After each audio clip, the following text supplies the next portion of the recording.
Bienvenidos buscadores un día más a mi canal. Mi nombre es Laura y soy documentalista. En el vídeo de hoy no es un vídeo didáctico, aunque el título es Metodologías de investigación, no vamos a estudiar metodología por metodología. Quiero hablaros de la visión práctica que tiene el conocimiento de lo que son las metodologías de investigación y la repercusión que tiene en nuestra vida cotidiana, bastante más de la que nos imaginamos. Así que, dentro vídeo.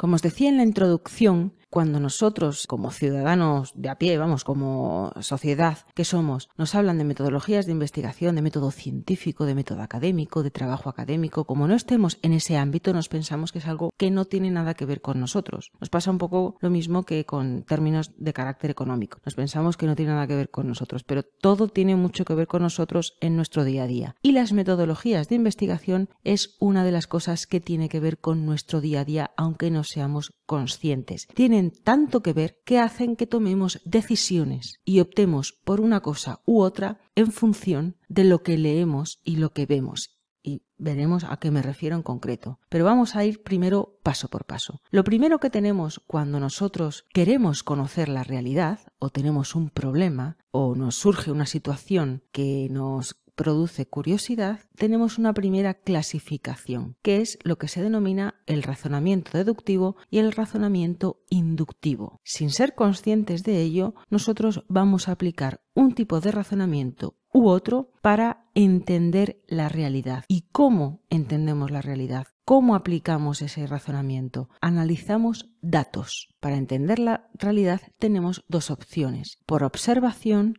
o por experimentación. Eso hará que utilicemos los datos de una manera u otra. ¿Para qué? Para obtener una conclusión. Esa conclusión será la que nos dé la solución a un problema o nos permita seguir observando y seguir experimentando. Nos abra camino. Podemos entender la realidad o podemos crear posibles escenarios de actuación para solucionar esos problemas o esas situaciones que nos generan una incertidumbre. Utilizaremos, por tanto, esos razonamientos con esos análisis de datos para llegar a una conclusión. Y es aquí donde estamos aplicando una metodología de investigación. Sí es cierto que la estamos aplicando sin utilizar herramientas específicas de trabajo de datos, sin utilizar software de análisis estadístico, es cierto, y todos pensaréis que seguramente a vosotros esto no os afecta en absoluto, pero sí que os afecta. Como os decía, bien apliquemos un razonamiento o bien apliquemos otro, analizamos los datos que podrán ser cuantitativos o cualitativos y vamos a llegar a una conclusión. Por lo tanto, estamos ante lo que se denominan los métodos científicos. Aquí tenéis una nube de tipo de metodologías. No están todas, son más, pero bueno, lo que quiero es que tengáis una visión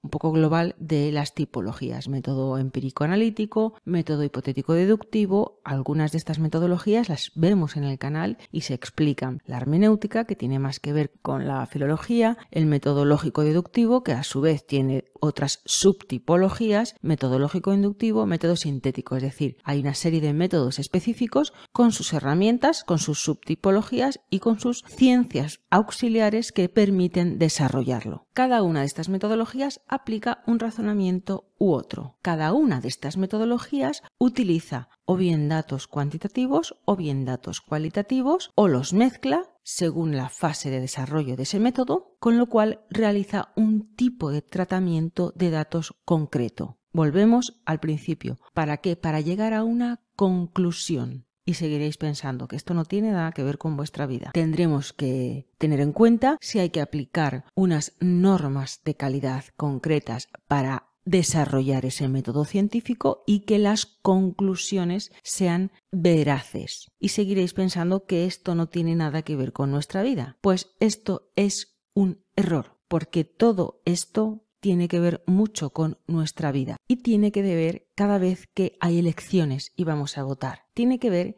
cada vez que vemos un vídeo o hacemos una búsqueda? Pues tiene que ver cada vez que vemos un vídeo de Instagram o realizamos una búsqueda en Google y nos salta, por ejemplo, la búsqueda inteligente y nos completa la frase y nosotros optamos por ese tipo de opción que nos ofrece Google. Tiene que ver cada vez que vemos un artículo en prensa que nos dice vida saludable, que nos dice fitness, que nos dice qué cosas buenas podemos hacer porque hay un artículo científico que lo dice. Todo eso ha sido resultado de que se ha aplicado a una realidad concreta, se han trabajado unos datos concretos de una forma u otra a través de un método científico. Se ha llegado a una conclusión y nosotros lo estamos usando diariamente. Por ejemplo, en España ha habido elecciones autonómicas recientemente, en Galicia. Y durante la campaña electoral, en prensa se publican las encuestas que se hacen sobre intención de voto, las estadísticas que se hacen, los sondeos que se hacen para saber las intenciones de voto. Pues esos sondeos y esas estadísticas se utilizan aplicando métodos científicos. Evidentemente no tenemos que ser expertos en estadística, no tenemos que ser expertos en cómo trabaja las empresas el uso de esos datos, pero sí ser conscientes que hay un trabajo detrás, que lo que nosotros estamos viendo como una conclusión cualitativa conlleva el desarrollo y el uso de datos y que podría pasar que en algunas veces esos datos no están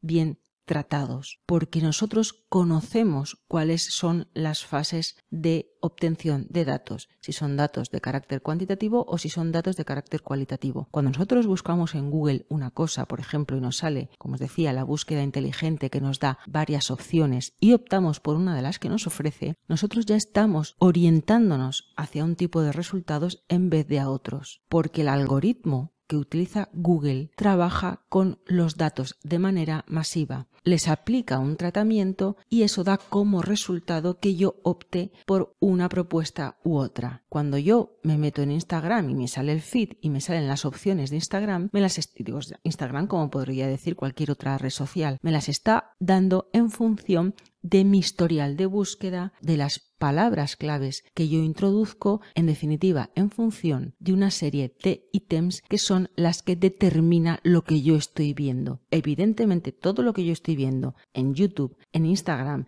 y en Google tienen un sesgo. Como en ciencia podría haber un sesgo si no se aplica correctamente un método científico. Y tan importante es conocer todo esto que ha habido un vídeo anterior de YouTube que creo que es donde lo he comentado, si ha sido un vídeo de YouTube o en uno de los módulos de uno de los cursos. Hay una serie que se puede ver en Netflix que habla sobre o propone una serie de conclusiones sobre salud. Esta serie dice que está realizada en base a un método científico, pues ha salido hace poco en prensa que ese método científico estaba mal realizado, estaba mal desarrollado, con lo cual esas conclusiones que nosotros vamos a bebernoslas enteras y que seguramente tengamos un criterio y en muchas ocasiones optemos por hacer algo en concreto porque hemos visto eso que teóricamente tenía una base científica, resulta que no es que fuera un fraude, pero no estaba bien ejecutado. Con lo cual deberíamos ser medianamente conscientes del trabajo científico que hay detrás cada vez que nos dan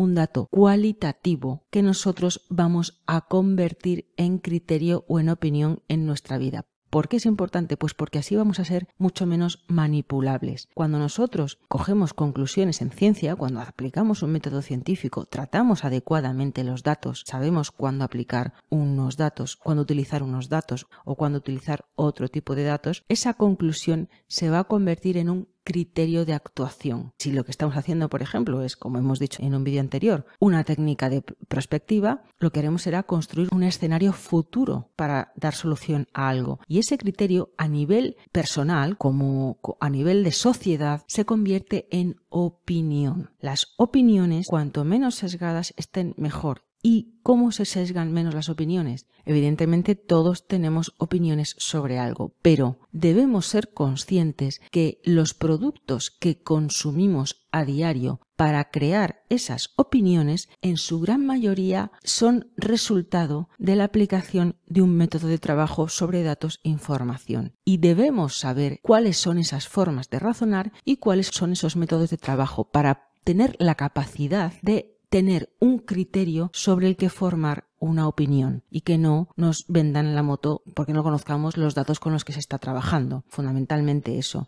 Este vídeo es más que estudiar un tipo de método, es darnos cuenta o ser conscientes de que todo lo que nos rodea, todo, desde cuando vamos a votar, desde los artículos de periódico que leemos, desde las noticias que vemos en las redes sociales que tanto nos determinan, todo eso debemos ser conscientes de cómo se ha trabajado esa información que nos están dando para que nuestra opinión esté bien fundamentada y tenga el menor sesgo posible. Luego cada uno que opine lo que quiera, como no podría ser de otra manera, pero ser conscientes de que hay un trabajo y un método científico que no es tan ajeno, que no está tan alejado de nuestra vida cotidiana. Así que hasta aquí llega el vídeo de hoy. Si os ha gustado, dadle un like, compartir la información y suscribiros al canal para que siga creciendo. Y recordad que tenéis este vídeo en formato podcast dentro de la plataforma iVoox. Nos vemos en el siguiente vídeo, buscadores.